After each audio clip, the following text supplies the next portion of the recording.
else? One of the things about my job is I have to be knowledgeable about what happens from kindergarten through fifth grade and in mostly all subjects. So by becoming an expert on the curriculum, I'm able to go into classrooms and help them and support them in mainly instructional things. So I might go in and say, okay, I'm going to watch your guided reading lesson today. And in your guided reading lesson, after I watched it, I noticed that you were spending all your time either calling on one child, or you were spending a lot of the time when you posed a question, you called on the first name of every child. So as a coaching point, you might want to think about posing their name at the end of your statement that you're posing instead. And so I'll just try and go in and offer supportive techniques like that to where I can really help them instructionally, and that will, eventually it'll help tighten up their systems in their classroom, what they're teaching. They'll have more time to be a good teacher and focus on really good Tier 1 instruction.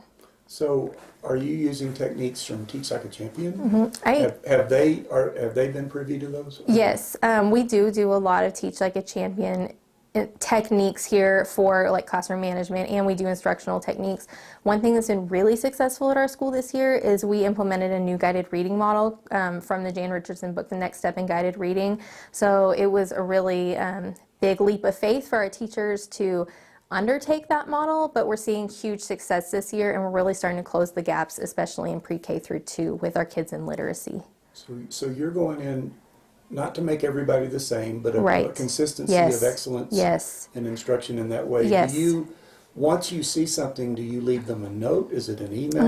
What do you Yes, do? Occasionally I'll send an email. I always try and follow up in some way, so I'll leave them a note, or right then. I know they usually want feedback right then, but I hate to disrupt their lesson that they're going, so I'll try and leave a note when I am there, or I'll leave them with an email later on, or we'll meet face to face. I like to talk to them in person when they have time.